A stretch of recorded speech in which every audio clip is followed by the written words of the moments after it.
días, es un gusto saludarlo, le damos la bienvenida a este primer café de viernes. Hemos llegado al viernes de esta semana, viernes 7 de marzo del año 2014 y estamos aquí para invitarle un buen café y presentarle toda la información y el análisis en esta mañana. Ana María Salazar. No sé si vamos a poder presentar toda la información, ¿Toda? porque como hay información por esta lo menos mañana, hay mucha, sí, bastante. Y es viernes. Mira la sonrisa de Raimundo. Hola, Raimundo, ¿cómo estás? Buenos días, Raimundo Riva Palacio. Buenos días, ¿No son Raimundo. buenas noches? No, ya despierten a Raimundo, por favor. No tengo claro qué horas son. Ya no sé si voy o vengo, si aterrizo o despego. Ya empezó el día, Raimundo. Sí, fue una semana con bastante noticias. Bueno, fíjate, el PAI que tiene 6 temas no incluye 2 grandes temas. Uno que es lo que está sucediendo en Crimea, que lo acabamos de ver, donde el Parlamento está a punto de decidir que se quiere anexar a Rusia. Bueno, Crimea es fundamental, es en términos estratégicos y militares. Es realmente el punto militar estratégico en el Mar Negro. Por eso Estados Unidos y la Unión Europea dicen, no, esto es ilegal. Pues no sé, no estoy tan seguro que si el Congreso del Parlamento de Crimea decide cualquier cosa, sea ilegal. Sí, claro. Bueno, de la misma forma que fue el Parlamento el que echó al presidente. El que puso un nuevo para presidente. unos sí, para otras cosas no, sí está complicado. Pero ese es un tema, pues este es el gran tema internacional que hay por encima inclusive de lo de Venezuela, donde ayer hubo 2 muertos. Así es. Uno de la oposición y un policía venezolano, o sea que hubo disparos de los 2 lados. La OEA se está reuniendo y están tratando de hablar sobre Venezuela, y Venezuela con las manos de la cintura dice, ya no vamos a tener relación con Panamá porque fueron los panameños que pidieron que la OEA interviniera. El otro tema que no está en el PAI es la PGR detalla ya cómo se benefició el Grupo Posadas por el lavado de dinero, por lo cual hay una acusación y el presidente del Grupo Posadas, Gastón Azcárraga, se encuentra prófugo. Y cuando menos dicen que hay 165 millones de dólares de recursos con un origen de procedencia ilícita. De entrada, eso es por lo que tiene que responder el empresario Gastón Azcárraga. Oye, Raimundo, y ahí nada más quiero apuntar, porque es de justicia decirlo, que esto es lo que tanto denunciaron los extrabajadores de Mexicana, Claro. Sí, que lo habían denunciado exacto, durante los últimos 2 años que lleva el conflicto y que nadie les había hecho caso, ¿no? Hasta que ahora la PGR lo documenta. Es muy importante lo que acabas de decir, porque cuando habla del Grupo Posadas, habrá personas en el auditorio que no recuerden que Mexicana era parte del Grupo Posadas y es esta empresa, la gran empresa de aviación mexicana que está pues muerta prácticamente, ¿verdad? Sí. Lo que sí trae el PAI, esto sí con 20% de los impactos, es el tema de la oceanografía, con el énfasis de los secretarios de Gobernación y de Hacienda. Miguel Ángel Osorio Chong, el secretario de Gobernación, dice, este no es un asunto político, aquí no hay ninguna intencionalidad política en la investigación de oceanografía. Y el secretario de Hacienda, Luis B. Garay,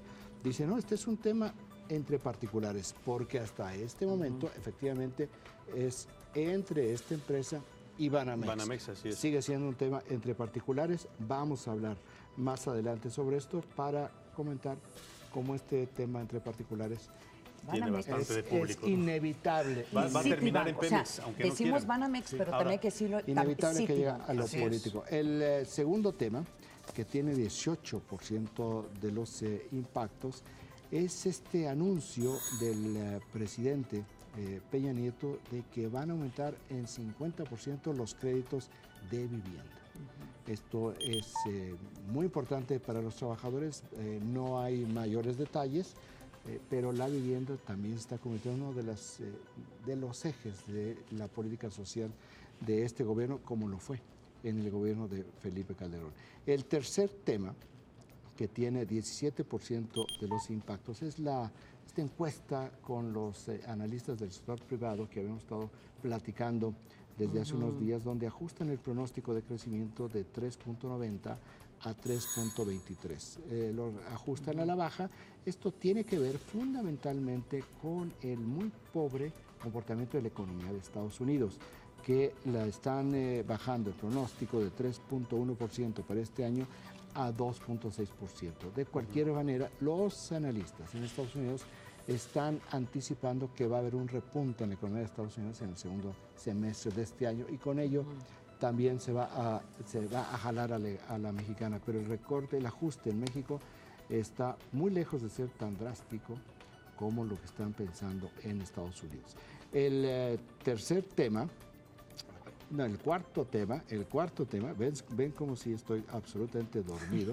El cuarto tema, con 16% de los impactos, es la Suprema Corte de Justicia rechaza la petición de los abogados de la maestra Silvestre Gordillo para atraer el amparo. ¿No? Entonces lo que dicen es, aquí no hubo ninguna anomalía constitucional, por lo tanto sigue el proceso para la Suprema Corte. Sigue el proceso como se venía dando. El siguiente tema, que es el quinto tema, es que el IFETEL aprobó ayer la convocatoria para las señales de televisión abierta y deberá estar hoy publicado en el diario oficial de la Federación. Y el último tema, con 14% de los impactos, algo que es también muy, muy importante, porque ayer la Cámara de Diputados aprobó, el Pleno de la Cámara de Diputados aprobó con muchos de los legisladores, de los diputados del PRD, la consulta popular.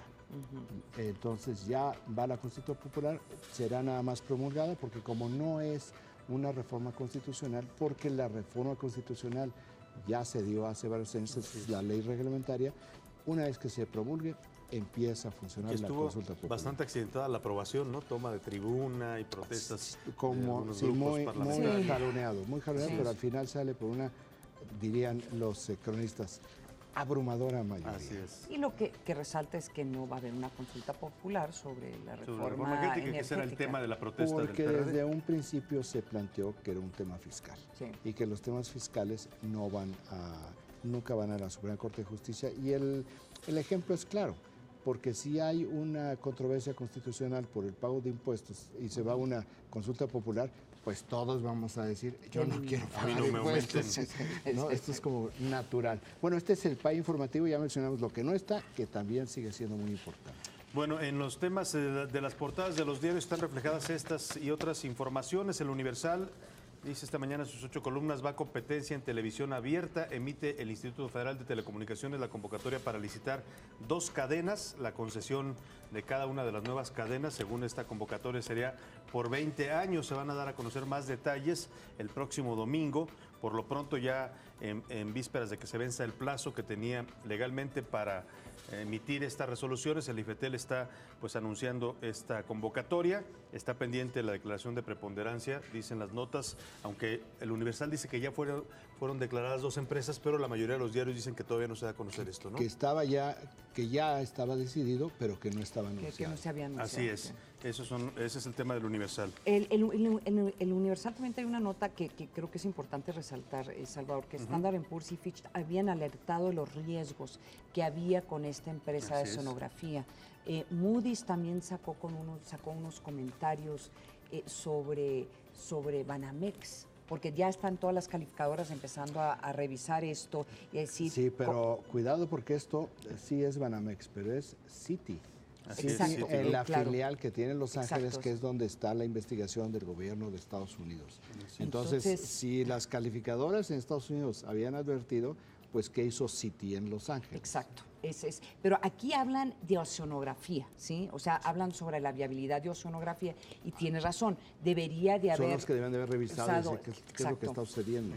Con estos préstamos. Excelsior, Videgaray, 2 puntos, no se afectará a Pemex, de nuevo por el fraude a oceanografía, el fraude de oceanografía a Banamex. IMSS presentó denuncia... Porque efectivamente no es un fraude a Pemex. No, la parte que tocaría Pemex sería cómo se dieron los contratos, ¿no?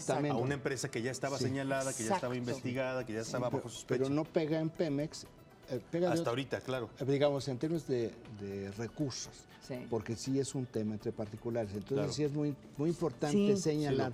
¿Hay un impacto económico para Pemex? No. No, en este momento no. No, impacto económico no. Hay probabilidades y están investigando de que hubo funcionarios involucrados. Bueno, Eso es lo que está determinando la PGR. Lo que afectaría a Pemex, y eso depende de qué tan a fondo se quieren llevar las investigaciones, es si se cumplieron contratos, exacto, cómo se hicieron, se cobraron sobreprecios, todo esto que ya se sospecha que también eran prácticas de esta empresa. Porque fíjate lo que dice, además en esa nota dice, el Instituto Mexicano de Seguro Social presentó denuncia penal contra proveedora. Standard & Poor's retiró en el 2010 calificación a la empresa embargada. O sea, desde el 2010 ya estaban señalando aquí está claro que hubo quienes no quisieron ver, ¿no? Que esta era una empresa problemada y aún así le siguieron al otro lado. Exactamente. Sí. Milenio dice oceanografía sin dedicatoria a Calderón o Fox. El otro ángulo que ya mencionaba Raimundo, una es la posición del secretario de Hacienda, que se enfoca más en el aspecto económico, y la parte política la maneja el secretario de Gobernación, que dice que no tiene hasta ahora un trasfondo político, no está, se trata pues, no dice de una cacería de brujas contra estos dos sexenios. La intervención es para guardar 11,000 empleos, afirma Videgaray, y están siendo llamados a comparecer ante el Congreso Emilio Lozoya, el director de Pemex, y el procurador Jesús Murillo para hablar de este tema de Pemex. Mira, dirán que no tiene un contexto político, pero se va a volver un tema político. Pues ya vimos lo que le pasó a Gustavo Madero, que luego empiezan a sacar fotos de él. El tema ahorita no es político, el contexto es totalmente político. Oye, y también Milenio en su portada consigna pues una celebración ayer por los 87 años de Gabriel García Márquez, el Premio Nobel de Literatura, que ayer salió afuera de su casa, aquí en San Ángel, en el sur del Distrito Federal, a que le cantaran las mañanitas por su cumpleaños. Estuvieron ahí reporteros, periodistas, y se dejó ver ahí celebrando. Ahí está la fotografía de cómo convivió pues con la gente que acudió a su casa en espera de saber qué habría con motivo de estos 87 años. De hecho, esa foto es la foto que se presenta en La Razón, ¿sí?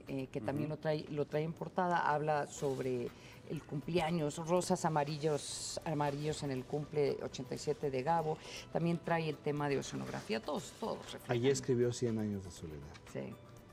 En donde la casa, en esa casa es donde escribió su gran novela. Su gran obra. Oye, también Milenio consigna en la portada un tema que seguramente va a ser, lo vamos a comentar más adelante, que es este tema de si cancelan o no el festival de rock que se llevará a cabo en Texcoco en el marco de la feria. Hay mucha confusión. Esta mañana la producción revisó el portal y todavía siguen vendiendo boletos para ese concierto. Aunque ayer el gobernador Erubiel Ávila dijo que se cancelaba por falta de medidas de seguridad para los asistentes. Vamos a hablar sobre el tema, pero ya de entrada yo pienso que es una acción muy oportuna, muy pertinente. Sí. Es una decisión muy polémica que le cuesta mucho al gobernador, pero creo que en el contexto actual, un evento masivo de esa naturaleza es un riesgo, no por quienes van, sino por aquellos que pueden aprovechar este evento para generar un conflicto. Y estoy pensando en el contexto de Michoacán. Claro. O sea, por eso sí creo, si yo fuera gobernador, pero por supuesto que cancelar un evento, digo, el problema no es quién va, el problema no son los jóvenes, el problema es qué grupos pueden estar interesados en generar un problema y aliviar presión en Michoacán. Ese es el tema, ¿no? Ese parece el trasfondo, se aducen estas medidas de seguridad. Están hablando de un civil, pero de 80,000 personas. 2, 3 grupos. O sea, venía Kiss, ¿no? Venía Roses, Twisted Sister, Guns N' Roses. Es un evento 2 muy días acreditado. de rock, queremos rock, música, y pues parece que... Yo coincido con Raimundo, parece que el hecho de fondo es el tema, el contexto social, a lo que, digamos, está tratando de prevenir algún tipo de utilización insisto, de este evento. También estoy viendo que esto no tiene nada que ver con el concierto ni con la gente que va a disfrutar la música, ¿no? Ahora, la Razón también refleja en la portada el tema de Venezuela, que hubo ya varios muertos ayer. Dice, se hablan de 2 muertos. Sicarios en moto asesinan a opositor de Maduro. Entonces ya eso es como otro, no ese momento de protesta en donde lo matan, parece que ya ese es un asesinato perfectamente dirigido, ¿no? Exacto. Entonces yo creo que este fin de semana va a haber mucha atención a lo que pueda suceder o no en Venezuela. Bueno, pues ahí están los temas en las portadas de los diarios.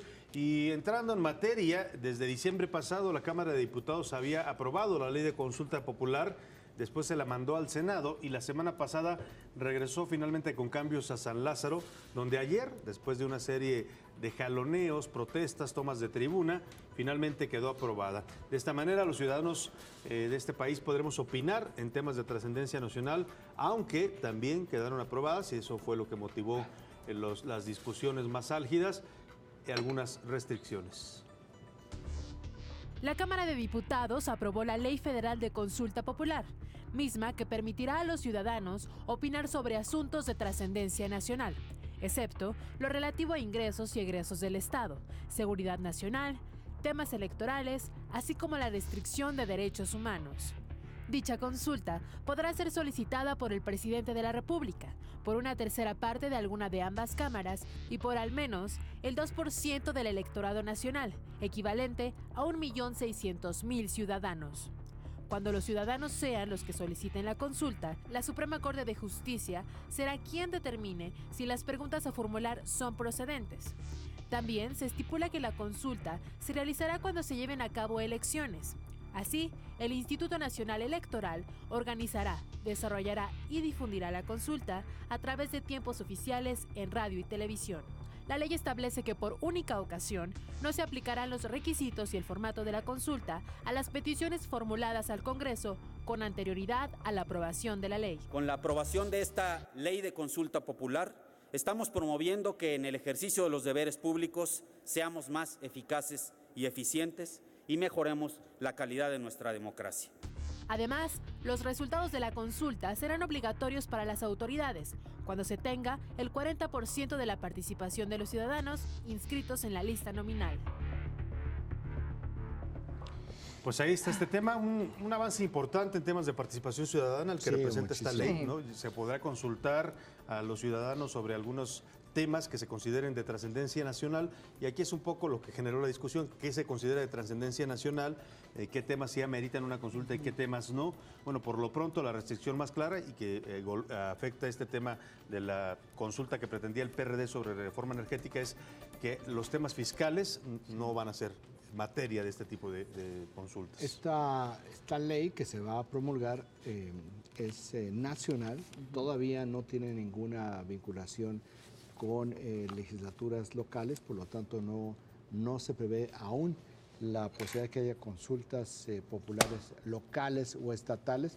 Establecen el 40% de la participación de la lista del padrón, que parece muy alto. En realidad, en términos de elecciones intermedias, no presidenciales, es aproximadamente el nivel, promedio, el rango de votación. Cuando son elecciones presidenciales, sube hacia 60%, de acuerdo con las últimas elecciones presidenciales. Por lo tanto, 40% no es nada descabellado. Me parece un buen número, porque también evita las ocurrencias. Claro, ¿no? claro, Entonces, no se trata de este recurso, que es muy importante en una sociedad democrática, no puede ser desgastada simplemente porque alguien dice, se me ocurre y vamos a hacer una consulta sobre este tema.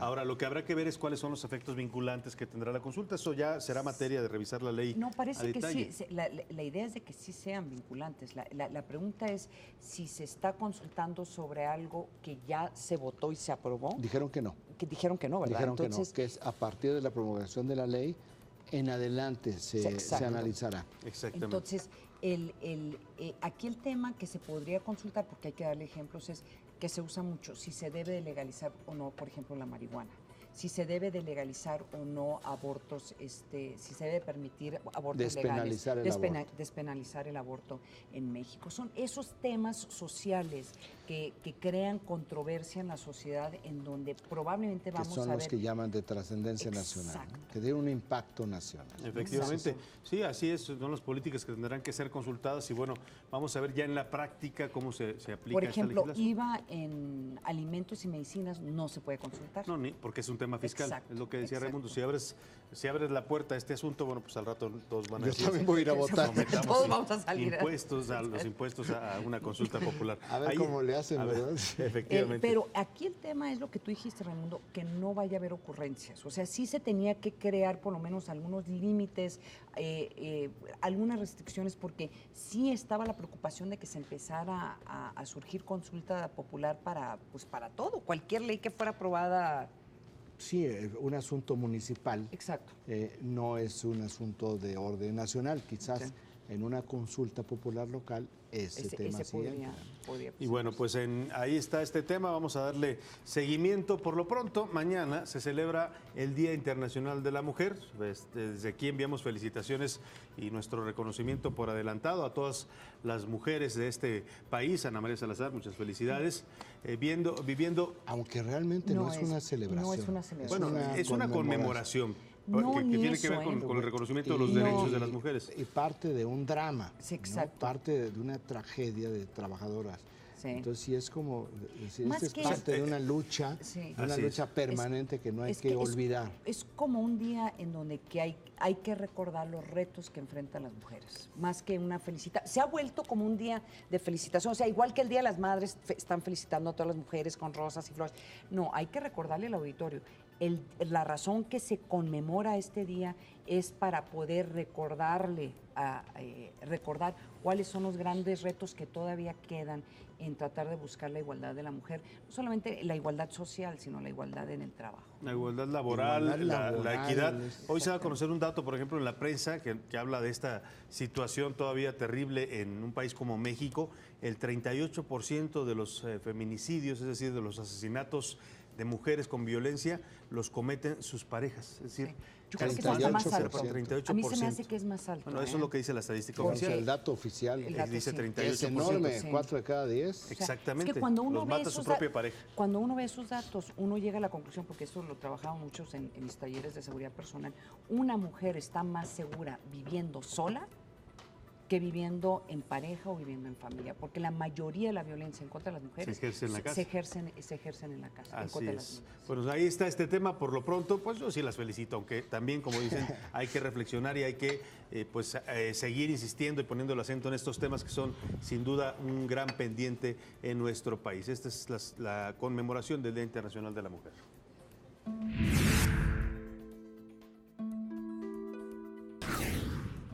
Son mujeres que abrieron brecha.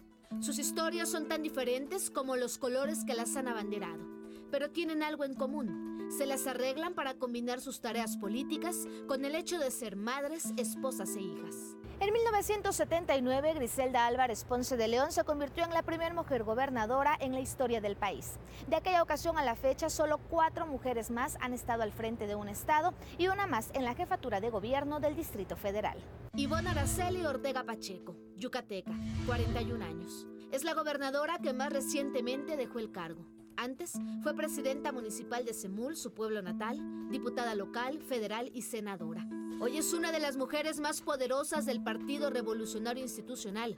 Asegura que nunca imaginó dedicarse a la política. Para mí fue más difícil llegar a la presidencia municipal, porque nunca había gobernado una mujer, porque tenía apenas 24 años, porque no le entendía mucho a la política. Tenía 39 años, estaba terminando la gobernatura y dije, de aquí soy, o si no, nunca. Afortunadamente la vida me bendijo con un angelito que hoy me acompaña, que ya tiene 9 meses, y siempre me preguntan, ¿cómo le hace, secretaria? Porque le vemos en todos lados. Pues como le hacen las mujeres que trabajan. Mi hijo va a la guardería, cuando tengo que salir mi mamá me ayuda. Soy la presidenta de la Comisión de Asuntos Migratorios en la Cámara de Diputados, pero Amalia Dolores García Medina es la única gobernadora que ha tenido Zacatecas. Es una de las piezas fundamentales para la creación del Partido de la Revolución Democrática y tiene un largo historial de participación en organizaciones de la izquierda mexicana. El que una mujer llegue a un espacio significa que se van ganando lugares, pero no es suficiente. Tenemos que ser todas las mujeres. Espacios en la vida pública, en los medios de comunicación, en la empresa, en todos lados. La única mujer que ha gobernado la capital del país es Rosario Robles. Soy una de las personas más cercanas al presidente Enrique Peña Nieto y tiene a su cargo el bienestar de los sectores más vulnerables del país. El camino, dice, ha sido difícil por este techo de cristal que siempre está presente. Esta barrera invisible que ha tenido que derribar una y otra vez. Hay un doble rasero, las mujeres en la política siempre estamos cuestionados bajo otros estereotipos. Las mujeres que trabajamos siempre sentimos culpa de que tenemos que dejar a nuestros hijos pequeños. Lejos de las tareas políticas, pero también luchando desde su trinchera, está Carla Jaén, la única jefa en el centro de proceso Acal Golfo en el activo de producción de petróleo Cantarell, el más grande yacimiento hasta ahora encontrado en México. Aquí se producen 60,000 barriles de crudo al día y 280 millones de pies cúbicos de gas. La responsabilidad de Carla ayudará a cumplir estas metas. Producir, ¿no? La razón de ser de este centro de proceso, la producción. Lo que implica que hagamos movimientos operativos, que abramos pozos nuevos, reparados, o que reaperturemos pozos que en algún momento se cerraron y que vamos a probar para ver si nuevamente nos llegan a aportar líquidos. Son mujeres mexicanas, algunas de entre miles que han tenido la valentía de tomar las riendas para contribuir a mejorar este país. A todas ellas, un reconocimiento. Carla Hernández, Proyecto 40. Me gustó mucho el reportaje que hizo nuestra compañera.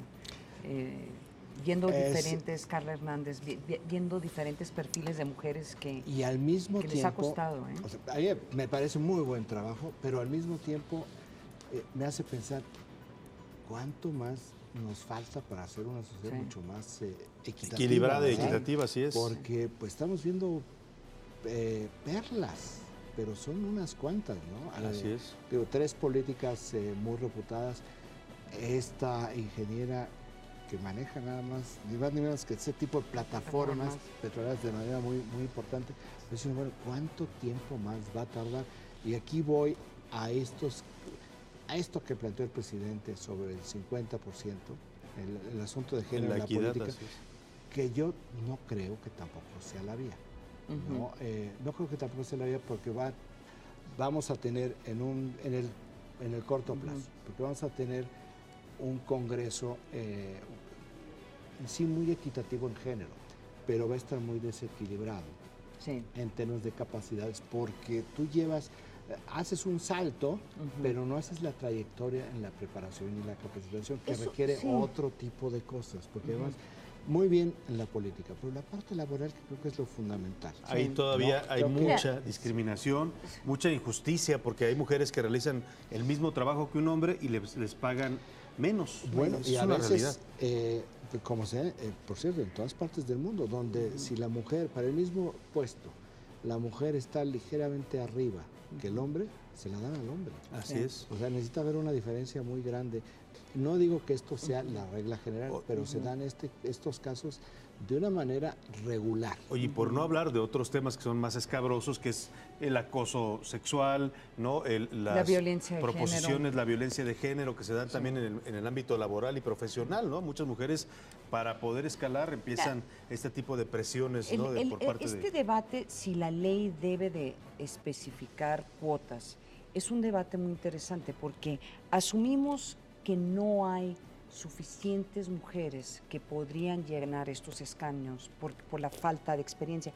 Yo no estoy tan segura y quiero dejar a un lado ese debate, pero lo que sí sé es que si no se tiene una política pública de promover mujeres, porque tú vas a encontrar a una mujer, si tú encuentras una candidata que tenga la misma capacidad que un hombre, generalmente meten al hombre, se van al hombre. Ese es el tema. Bueno, hay que recordar el caso penoso, de verdad vergonzoso, en el que tuvo que ver varios partidos, el PRI incluido, de las llamadas Juanitas, ¿no? Que postulaban a mujeres para que llegando al cargo las quitaran y entrara un suplente hombre. Pero lo que dice es la otra cara de la moneda, que es un poco lo que pasó en Estados Unidos con la acción afirmativa. Es exactamente lo mismo. Que en un principio la acción afirmativa es un proceso de marginación, realmente. Sin embargo, si no se establece una medida tan radical, es un poco lo que entiendo que hizo el presidente Peña Nieto, entonces no puede ir jalando al resto de las cosas, ¿no? Entonces, por eso digo, no me gusta, no resuelve, pero no por es eso por digo, decreto, pero es el inicio de un Yo proceso. te voy a dar mi experiencia. Cuando a mí me nombran en el Pentágono, ¿sí? Es en parte porque había una política pública de buscar mujeres y mujeres hispanas. Entonces, a mí me nombran y empiezan a decir, no, la nombraron nomás por eso. Pero cuando yo veía a los otros candidatos que eran hombres, no tenían la misma experiencia. O sea, no tenían la experiencia de Ana María Salazar, claro. ¿Sí? Al contrario, yo era la que tenía más experiencia para ese puesto, pero porque era mujer y era hispana. Venía el cuestionamiento. Venía, ¿no? ese cuestionamiento. Oye. Y ese es el problema de esas leyes en donde muchas mujeres, aún mujeres feministas dicen, el problema de poner esas leyes es que asumen que que no tienes tú la capacidad para ese tipo de puestos. Entonces también es como una política pública que tiene que venir desde el mismo presidente y que se va expandiendo hacia abajo. O sea, hacerlo obligatorio por ley, pues, para generar, como dice Ana María. Pero más que obligatorio es buscar sistemáticamente de crear cuadros de mujeres que van a ir llenando estos puestos a largo plazo, ¿sí? Así que es. En muchos de estos partidos no los están haciendo. O sea, busca los cuadros, por ejemplo, en el PAN. En un momento dado... No hay candidatas mujeres en el PAN, aunque ya tiene su primera mujer presidenta, exacto, ¿no? Bueno, que va a ser interina, pero bueno, ya está pero ahí. Tuvieron una mujer candidata a la presidencia. Así es. Que era la candidata que tenía mujer con más viabilidad de haber ganado. Así es. A pesar de sí, que uno de los partidos grandes, ¿no? Sí, Así de es. los partidos grandes. Oye, ya empezó el debate sobre este tema. Josefina Marín dice que el peor enemigo de una mujer es otra mujer. Ella cree que los hombres son solidarios. Dice, cuando las mujeres sean más solidarias cambiará drásticamente todo. Y bueno, también comenta que además del trabajo en casa, los hijos, etcétera, se enfrenta la mujer a la discriminación laboral. La ideología no ayuda. También Bipolarcito Legal comenta que él también vive solo, dice, no es mujer, pero puras locas le han tocado, dice. Bueno, pues también pasa a la inversa. Ya alguien promoverá, bueno, hay varios... No creo que sea tanto el tema, pero bueno. Pero el tema, fíjate, es muy interesante ese debate, el tema de los hijos, porque el gran debate en las mujeres profesionistas que tenemos en este momento es cómo poder llevar a cabo tu trabajo y al mismo tiempo cómo cuidas a tus hijos, ¿no? O sea, ¿quién va a cuidar a los hijos? Ahí es un tema de fomentar la equidad y de repartir la responsabilidad con el hombre también. Únicamente para la mujer. Pues, exactamente. Pues sí, pero y sí hay políticas públicas en donde le buscan que los hombres puedan tomar tiempo el trabajo para también atender a los hijos. Lo que están diciendo muchos de los estudios es que se están tomando estos tiempos no necesariamente para ir a atender a los hijos. Claro. Entonces, pues, también, a ver, muchachos, por favor, responsabilidad. Sí, así es. Xochitl Pedrosa dice que está bueno el reportaje, pero le faltó mucho para homenajear a tantas y tantas mujeres que han hecho historia por México. Sin duda, es apenas una pequeña muestra, Xochitl, pero sí hay muchas más mujeres que tendrían que ser mencionadas en esta fecha. Oceanografía saca a flote la enorme corrupción del poder público y ahora resulta que es cosa entre particulares. Dice Javier del Valle. Pues varios temas también sobre el festival de rock. Comenta Fósil R8 que la banda metalera es la más tranquila. Dice, ¿por qué no cancelan el Vive Latino? Es una buena pregunta. El Vive Latino es aquí en el Distrito Federal y el otro en el Estado de México. ¿Quién sabe si se celebra en este momento? ¿Cuál sería la decisión? Vamos a una pausa muy breve y volvemos ahora sí con las quemadas del día. Sí, vamos a volver con las quemadas.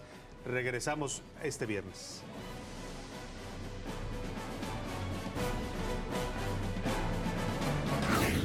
Algo ocurre en las calles de la capital del país, concretamente en la delegación Miguel Hidalgo.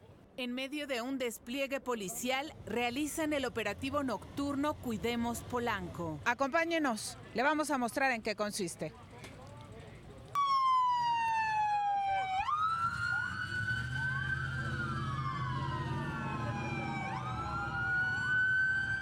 Los vehículos mal puestos, los guardaespaldas prepotentes estacionados en doble fila, las bases de taxis irregulares, la publicidad exterior ilegal, los establecimientos que violan la ley, el uso de suelo y las medidas de protección civil son el blanco de este operativo. Violaciones al reglamento de tránsito, a la ley de establecimientos mercantiles, etcétera, etcétera.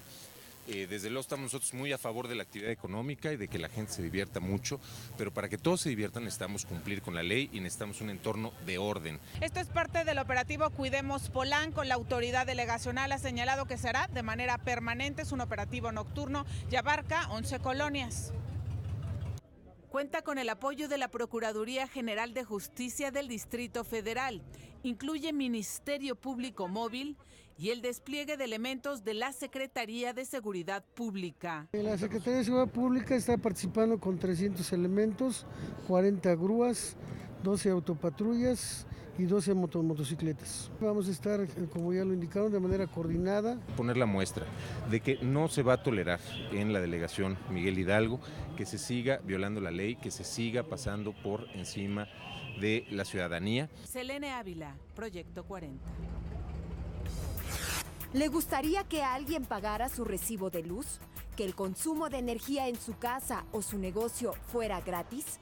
Esto es precisamente lo que pasa con muchos espectaculares de Ricardo Escoto Núñez y su empresa Rentable. Un ejemplo es el anuncio que colocó en Periférico Sur 5178 en la colonia Insurgentes Cuicuilco. Como vemos, los medidores no funcionan y los trabajadores de Rentable tampoco se preocupan por revisar. ¿Dónde conectan la luz que utilizan los espectaculares? No, lo que pasa es que nosotros no ponemos lona nada más, pero no la luz. Miles y miles de pesos que debería recibir la Comisión Federal de Electricidad se pierden.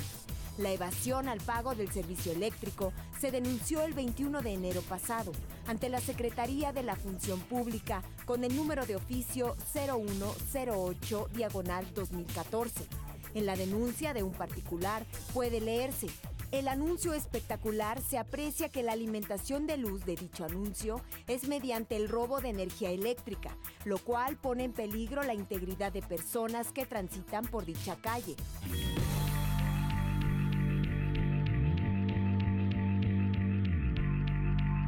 Pero no es el único anuncio donde no se paga la energía eléctrica. Metros más adelante, también sobre Periférico, en el número 5268, se localiza este anuncio de Rentable. En la imagen se alcanza a ver cómo se cuelga de un poste de luz y no tiene medidor. Es el mismo caso del espectacular en Periférico y la calle de Mercurio. En un tramo de menos de 500 metros, 3 anuncios de Ricardo Escoto sin medidor de luz. De acuerdo con la Comisión Federal de Electricidad, el robo de energía eléctrica representa una pérdida de 30,000 millones de pesos al año. En la actualidad, ese delito se castiga con 10 años de cárcel y multas de entre 80 a 500 días de salario mínimo. Al final, otra práctica ilegal por la cual Ricardo Escoto Núñez y su empresa Rentable tendrán que responder. Isa Osorio, Proyecto 40. Esta semana en su revista Cambio, se va, sin la capacidad para impulsar su proyecto político al interior del PRD y alejado de la militancia, Marcelo Ebrard está con un pie fuera del Partido del Sol Azteca y evalúa las pocas opciones que le quedan para tratar de seguir vigente.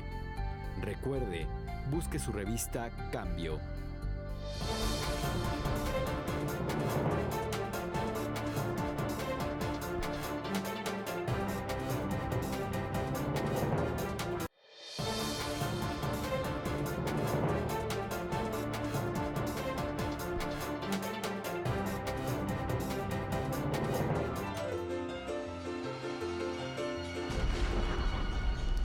Quien ya se le están olvidando sus clases de gramática es el mismísimo presidente de Venezuela, Nicolás Maduro, quien en un discurso aseguró que su gobierno ha hecho esfuerzos por vías diplomáticas para que Washington no se entromezca, ¿qué pasó?, en los asuntos de su país.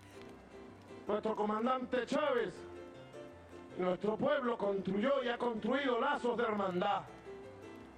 Pero tengo problemas porque luego no entiendo el idioma de ustedes. No, si se ve que es retárugo para hablar, eso sí. Oiga, ¿qué pasó? ¿Qué pasó? Con respeto. Pero ahora hacemos una pausa porque con eso de que está muy de moda tomarse las famosas selfies, bueno, todos andan flash que flash.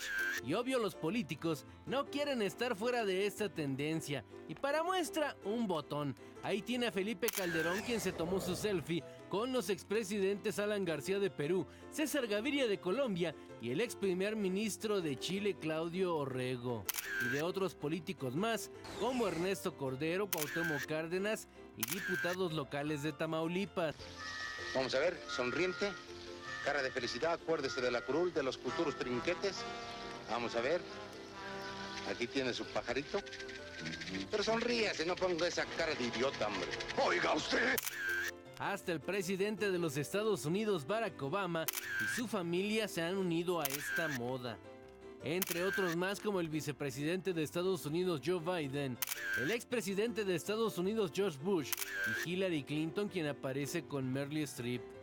Y claro, nuestros conductores, siempre al ritmo de la tendencia. Aquí la foto que causó revuelo ayer. Ahí está nuestro selfie. David Méndez nos manda a decir, la única estrella que veo es Marianito.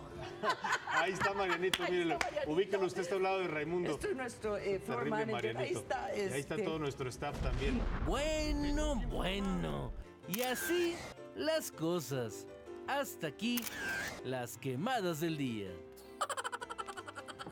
Bueno, ahí está la moda de las selfies. Aunque ayer alguien del público nos hacía la precisión de que no se llaman selfies. Selfies cuando se toma una sola persona, porque es como tú mismo, ¿no? Una autofoto.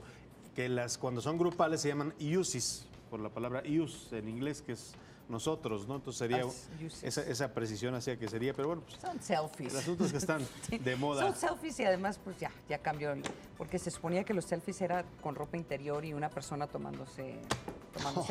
No, pues ya ves lo que les sucede a los políticos. Ya ves lo que les pasa.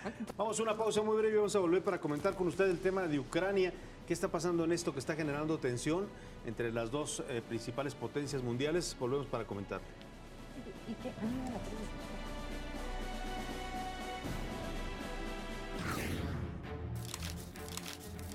Estas son las previsiones de la segunda semana de marzo. Este domingo entra en vigor el horario de verano, pero no se alarme, solo va a aplicar para los estados de Baja California, Chihuahua, Coahuila, Nuevo León y Tamaulipas, es decir, entidades que colindan con los Estados Unidos. Pero aquí en la capital, el lunes 10 de marzo, el director general de Pemex, Emilio Lozoya, y el procurador general de la República, Jesús Murillo Caram, se reunirán con diputados en San Lázaro. Allí darán a conocer más detalles sobre el caso Oceanografía. El martes 11 de marzo se cumplen 10 años de los atentados en Madrid, España, que dejaron 192 muertos y más de 1.800 heridos. Aquí en México, ese mismo día, inicia el registro de aspirantes a la presidencia del Partido Acción Nacional. El miércoles 12 se vence el plazo para que los estados de toda la República Mexicana homologuen sus legislaciones con la nueva Ley Federal de Educación.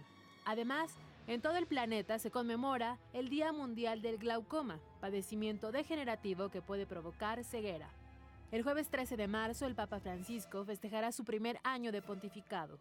Y llegando al fin de semana, el viernes 14, se celebrará el Día Mundial del Sueño, mientras que el sábado 15, el Día Mundial de los Derechos del Consumidor. Familias asentadas en 23 colonias populares de la capital poblana hoy tienen certidumbre jurídica sobre sus propiedades, gracias a un convenio firmado entre el gobierno del estado encabezado por Rafael Moreno Valle, la Comisión para la Regularización de la Tenencia de la Tierra, CORED, y el presidente municipal de Puebla, Antonio Gali Fayad. Por eso estamos aquí, trabajando juntos y suscribiendo un convenio de colaboración en el cual cada quien pone una parte. El ayuntamiento, como ya se ha comentado, hace un esfuerzo, al igual que la federación y por supuesto el gobierno del estado, condonando los derechos que normalmente se cobran por este tipo de transacciones. El gobernador Moreno Valle entregó 200 escrituras y señaló que su administración se sumará a la meta fijada por la CORED y el Ayuntamiento de Puebla para realizar en los próximos 4 años y medio más de 11,000 escrituraciones en la capital, así como la realización de 20,000 acciones similares en todo el estado para este 2014. Propiciando de esta manera un crecimiento ordenado que evite usar áreas de alto riesgo, además de generar inversiones para obras de agua, drenaje y alcantarillado. Con la finalidad de fomentar una cultura de la legalidad que fortalezca los valores sociales, cívicos y éticos en los menores, la Secretaría de Educación de Tamaulipas arrancó el programa Soy Legal en la Escuela Normal Rural Maestro Lauro Aguirre, del ejido San José de las Flores, municipio de Güemes. En coordinación con la Secretaría Técnica de la Comisión Implementadora del nuevo Sistema de Justicia Penal en el Estado y con la Secretaría General del Gobierno de Tamaulipas, la Secretaría de Educación agregó que este programa también dará a conocer las principales funciones que se realizan dentro del Poder Judicial. Soy Legal mantendrá una vinculación social permanente en todos los municipios del Estado y está dirigido primeramente a los niños de educación preescolar, primaria y secundaria. En una segunda etapa, se incluirán actividades con padres de familia.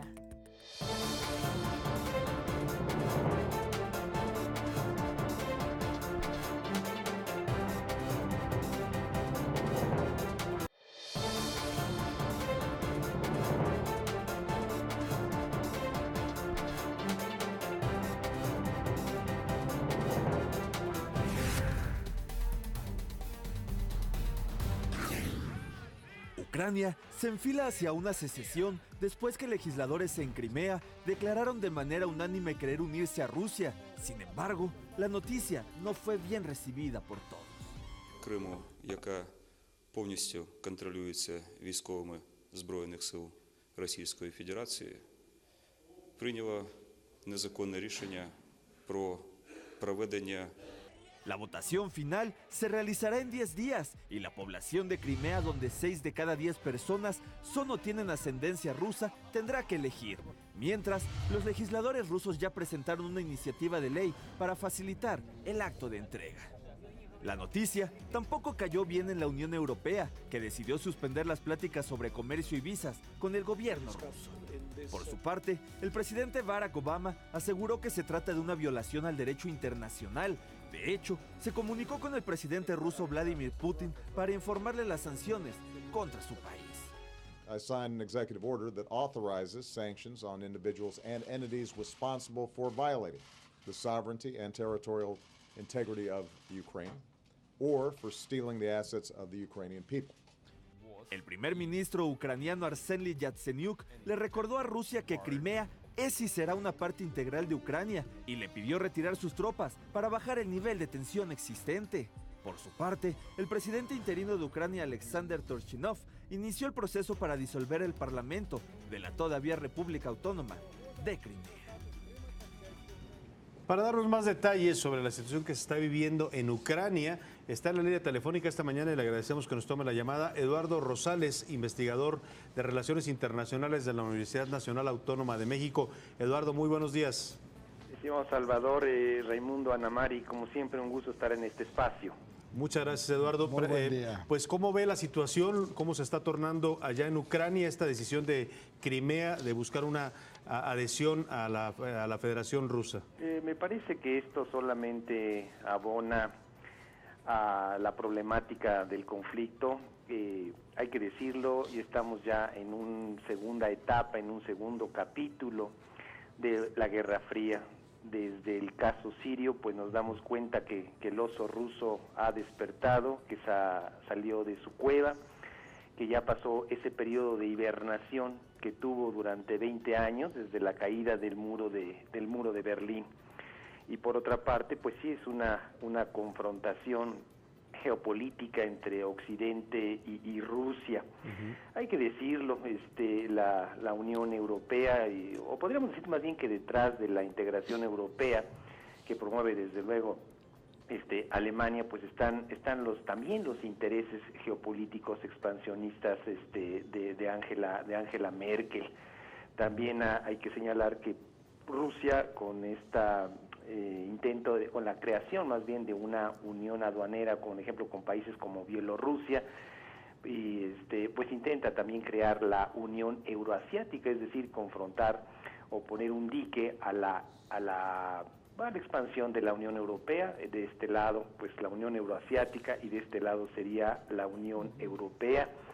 Hay que decir también que los argumentos que tiene Rusia para tener presencia militar en Ucrania, pues francamente son absurdos, tan absurdos como los que tuvo Estados Unidos en su momento para invadir, por ejemplo, Irak. Por eso esta es una batalla geopolítica, y esta situación me parece que lejos de resolverse apenas empieza. Nos damos cuenta también de que, bueno, pues Estados Unidos está enviando un destructor ahí al Mar Negro, en el puerto de Constanza, en Rumania, y también está enviando aviones caza F-15 a Polonia, lo que pues desde luego está tensando enormemente la situación.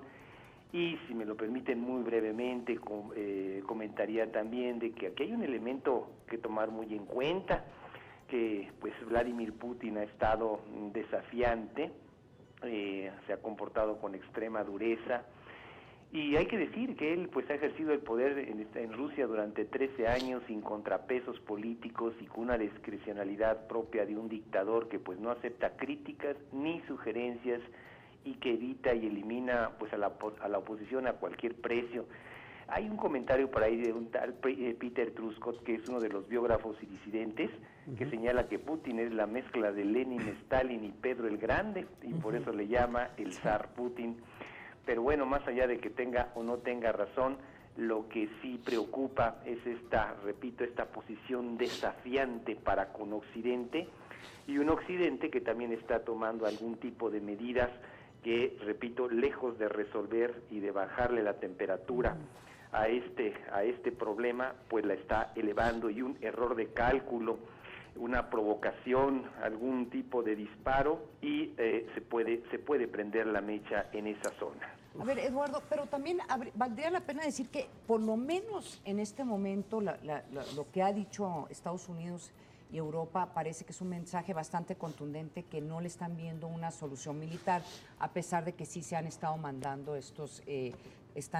pues como que se están tratando de reforzar la presencia, por lo menos militar, de Estados Unidos y Europa en algunas de estas, en esta área, en esta región, porque le están tratando de apostar a una solución diplomática que parecería que tampoco va a tener mucho peso por el temor que tienen los europeos y también de una forma los estadounidenses, que este conflicto podría tener un impacto en los mercados internacionales y en la recuperación económica, particularmente de Europa. Sí, Ana María, tienes muchísima razón. Habría aquí que decir que yo agregaría que Rusia en este momento tiene la sartén por el mango. Tiene ventajas porque, hay que recordarlo, ni la Unión Europea ni mucho menos Estados Unidos está ahorita en posibilidad de aplicar así sanciones muy fuertes a Rusia. Hay que decirlo, la Unión Europea todavía en una crisis económica muy severa, y además una Unión Europea dependiente del gas ruso, que además viaja por el subsuelo ucraniano. Y por el lado de los Estados Unidos, pues nada más recordemos que el presidente Obama tiene una enorme debilidad política en este momento, y recordemos el caso sirio, en el que pues ni en lo interno lo apoyaron, ni para una supuesta intervención limitada, ni mucho menos sus aliados europeos. Así es que están apostándole, podríamos decir, a la cuestión diplomática y a sanciones muy leves, pero además, si pudiesen poner sanciones más fuertes, pues no las podrían sostener por mucho tiempo, porque hay que decir también que Rusia, entre otros aspectos que le favorecen, pues que tiene como 200,000 millones de dólares en bonos del Tesoro, y que estaría evidentemente en una situación más fuerte, respaldada por la diplomacia china. Claro. Así es. Muy bien, que pues aquí también es este otro factor que entra. Sí. Y sí, efectivamente vemos un Occidente que apuesta aparentemente por las cuestiones diplomáticas, pero una Rusia que ya se trata de defender y que no quiere a ningún ningún motivo, Eduardo, que se acerque Occidente a sus fronteras. Ya le robaron Lituania, Letonia y Estonia, o se lo arrebataron. Está defendiendo Bielorrusia y desde luego la joya de la corona, que es Ucrania y Crimea. Crimea prácticamente ya está anexada a Rusia, y es más fácil que se extienda la presencia militar rusa en otras zonas de Ucrania a que la regrese a Ucrania. Muy bien, pues ahí está, Eduardo, te agradecemos, ya se nos acaba el tiempo, pero bastante clara la posición y la explicación de lo que está pasando en este conflicto, que por lo pronto tú defines como una segunda etapa de la Guerra Fría. Muchas gracias, Eduardo Rosales, investigador de Relaciones Internacionales de la Universidad Nacional Autónoma de México. Buenos días, Eduardo.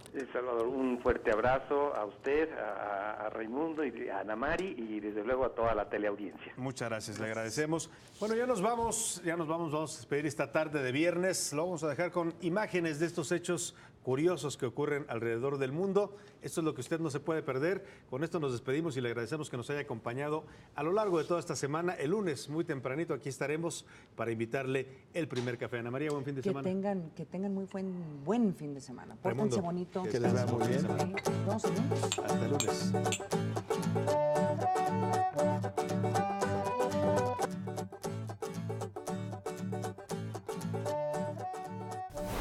Vamos, pero esto no se lo puede perder. No cabe duda que estar saludable es algo que debemos tener presente en nuestra vida diaria. Dietas, ejercicio, en fin, toda clase de métodos que la gente suele practicar para mantenerse en forma. Y miren que para eso no hay edad, pues esta pequeñita de 6 meses lo sabe muy bien. Arriba, abajo, ganas y mucha ternura hacen de Lilian toda una campeona. Así nos despedimos, pero recuerde que si se trata de algo raro, loco o divertido, seguro es algo que no se puede perder.